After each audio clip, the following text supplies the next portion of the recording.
The news with Gary Liberatore.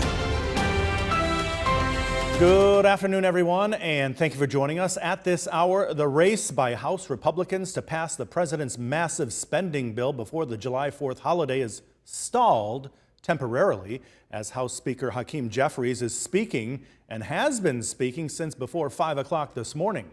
NBC's Alice Barr has the very latest this noon from Washington. Passed the one big, beautiful bill. After a grueling legislative battle, House Republicans appear poised to pass President Trump's massive tax and spending bill, following all-night delays, with the top Democrat in the House speaking for hours against the bill. On behalf of the American people, on behalf of their health care, on behalf of their Medicaid, on behalf of their nutritional assistance. Before that, a group of Republican holdouts held up a key procedural vote before finally agreeing to move ahead. President Trump worked the phones and aired his frustration, posting after midnight, "What are the Republicans waiting for?" Earlier in the day, he met with holdout Republicans at the White House looking to ease concerns over the bill's spending, adding substantially to the deficit. I think we got some good information from the president. While moderate Brian Fitzpatrick was ultimately the only Republican voting no on the procedural step, along with all Democrats, who slammed federal aid cuts projected to cost more than 11 million Americans their health insurance. The largest cut to health care in our history, the largest transfer of wealth from working families to the billionaire class. The extraordinary things in this bill are so important for the American people. GOP leaders adamant the bill's key components, extending the Trump tax cuts while funding defense and deportations, and the president, who wants it all done, will prove too popular for Republicans to turn down. President Trump has been pressing all along to get the bill to his desk before the July 4th holiday break begins, with concerns that allowing more changes would have stalled momentum and imperiled funding for his top domestic priorities.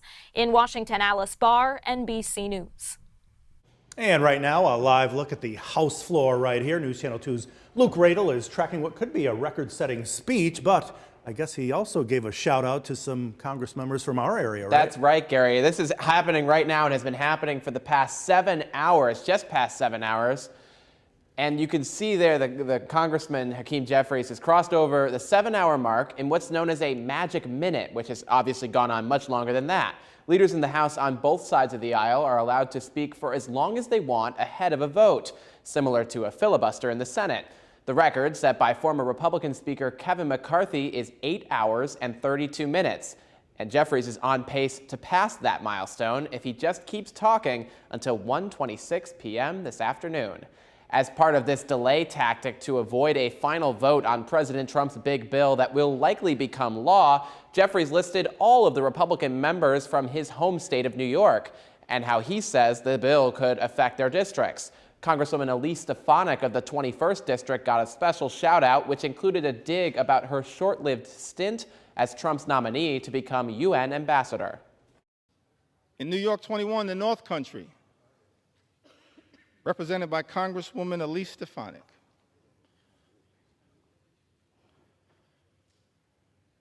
Welcome back to Congress. I'm sorry it did not work out for you. That's a lesson that should be learned by all those who pledge fealty to the wannabe king. That's right. But I digress. New York's 21st Congressional District, currently represented by Congresswoman Elise Stefanik, approximately 44,000 New Yorkers will lose their health care. And Stefanik went back to Congress in part to help Republicans pass this bill. She says it delivers on President Trump's mandate to deliver the largest tax cut in history. House Speaker Mike Johnson told our friend Ryan Nobles the House will start voting on the bill, quote, as soon as Hakeem Jeffries stops talking. But you see, it's still ongoing. And Gary, we'll have coverage of this bill as it is expected to pass throughout the day on our website, WKTV.com. We'll see, 2 more hours? Yep. Fingers crossed. Break the record, right? We'll see. Yeah, Luke, thanks. Thanks, Gary.